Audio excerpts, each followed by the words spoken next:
Hey guys, what's going on? Aaron here. Welcome to the video. So altcoins got rocked today. I want to share a couple of the news stories. What's going on here? Am I concerned, etc. So not the greatest of days for altcoins, but we have some big news coming in, including this one. So Stripe, they're acquiring a crypto wallet provider called Privy. Now, Stripe is enormous. They had $1.4 trillion of total payment volume. So all the price action going on day to day, I think a lot of us just don't care anymore. At least I don't. I'm kind of numb to it just because I know what's going on behind the scenes, like I talk about in all my videos. So this acquisition is part of Stripe's strategy to become a go-to vendor for clients interested in adding support for or launching their own crypto products.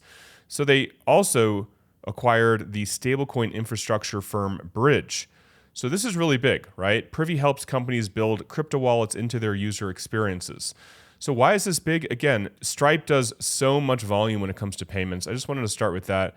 Right here, Coinbase. Usually Coinbase is really, really high when we're at the peak of the market, guys. It's usually the first or the top one in the total app store. We are really, really low. We are ranked 372 and 25th in finance. Again, not pointing to the top of the market. Zoom out. The price of Bitcoin goes up and right forever. Everyone knows that. So a little bit about Trump.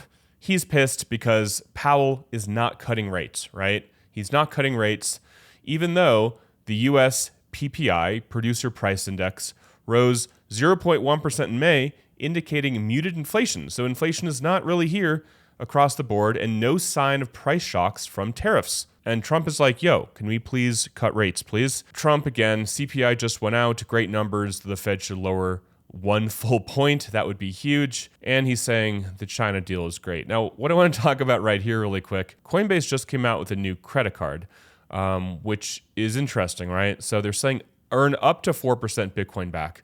We don't know the exact details. We have the Gemini credit card, like I've shared before. That one, you don't need to pay a monthly fee. This one, you will. So the Coinbase one, you got to pay for the Coinbase One membership, which you can see right here. I'm paying $30 a month for that. So this will be coming out later this year. Just thought it's interesting. Coinbase, Gemini, I think Fold is coming out with their own credit card as well.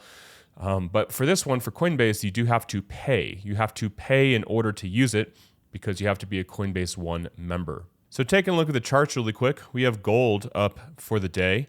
Gold is doing very, very well. And right here is the US dollar index. So the last time we broke this support of around 97 or so, we saw the dollar plummet, and then we saw the entire 2020 and 2021 bull market, okay? So the last time the dollar fell, it kept going down, and we saw the insane runs that we all know what happened in 2020 and 2021. Other altcoins did 10, 20, 30, 50x. So that's pretty exciting there. Speaking of altcoins, the other day I made a video where I talked about Simple GPT. That coin has done around a 5x since I made the video. So if you're not subscribed and you're not, following my videos, make sure to do so. Click that subscribe button.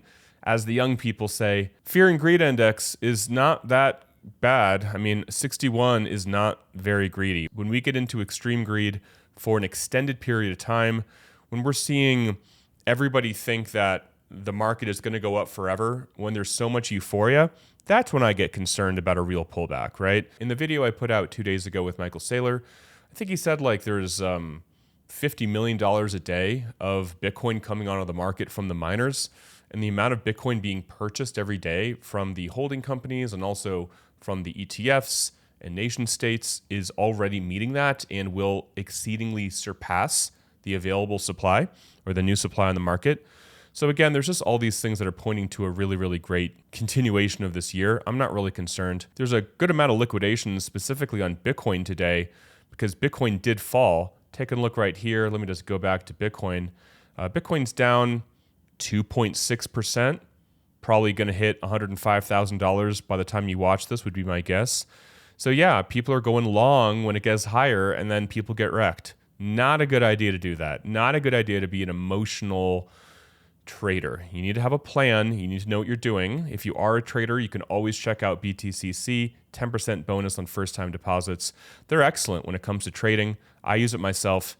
and you can check them out using the link below. So that's it for the video, guys. There's always bullish news behind any price movement, whether it's up or down. If the price goes down, if altcoins go down, if Bitcoin goes down, there's still really bullish things happening, right? We may see a pullback. Like I shared, I wouldn't be surprised if we go back into the $95,000 range, because that would basically wipe a lot of people out that are taking leverage, and it would reset the exuberance that I think some people are feeling right now. There usually needs to be a resetting of exuberance before we hit the next leg up for Bitcoin and for altcoins. That's it for the video, guys. Hope you're well. Till next time, talk with you soon, and bye for now.